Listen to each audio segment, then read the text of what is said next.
بلال صاحب اس میں ایک جملہ یاد آ گیا. میں بھی اسکردو میں تھا, میں نے دیکھا شریر بدن کا انسان سامنے بیٹھا ہے. مجھے کسی نے کہا جناب یہ حسن ستپارہ ہے.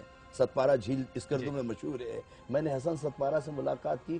میں نے کہا حسن ستپارہ صاحب آپ نے ماؤنٹ ایوریسٹ دنیا کی بلند ترین چوٹی کو سر کیا ہے جو 129 کلومیٹر ہے, 129 کلومیٹر ہے.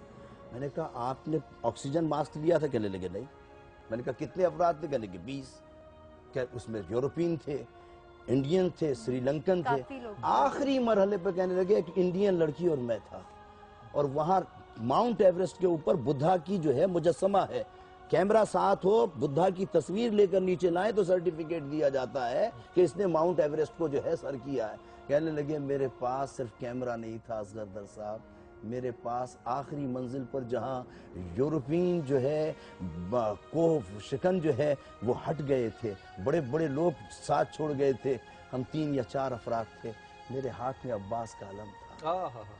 یہ آج میں میڈیا سے بات عرض کر رہا ہوں کہ حسن ستپارہ نے مجھے کہا اصغر در صاحب میرے پاس عباس کا علم تھا. میں نے کہا, اس سری لنکن لڑکی نے مجھ سے کہا کہ حسن صاحب اس چوٹی کو سر کرنا بڑا مشکل ہے. کہا ہوا تیز تھی, سانس لینا مشکل تھا. میں نے کہا جس کے پاس عباس کا علم ہو سے گھبرانا نہیں چاہیے. کہ میں یہ علم لے کر آج دنیا کو کہتا ہوں کہ میں دنیا کا پہلا مسلمان ہوں جس نے ماؤنٹ ایوریسٹ کی چوٹی کی آخری منزل پر جو ہے بدھا کے سر پر جا کر جو ہے عباس کے علم کو لہرایا ہے. آپ کے عباس کی بات سے مجھے یاد آیا اور میں نے اس کے چھریرے جسم کو دیکھ کر پوچھا موت سے خوف نہیں تھا؟ کہا موت کی آنکھوں میں آنکھیں ڈال کر جس کے ہاتھ میں عباس کا علم ہو سے کس کے خوف ہوتا ہے. اور یہ بہت ضروری ہے.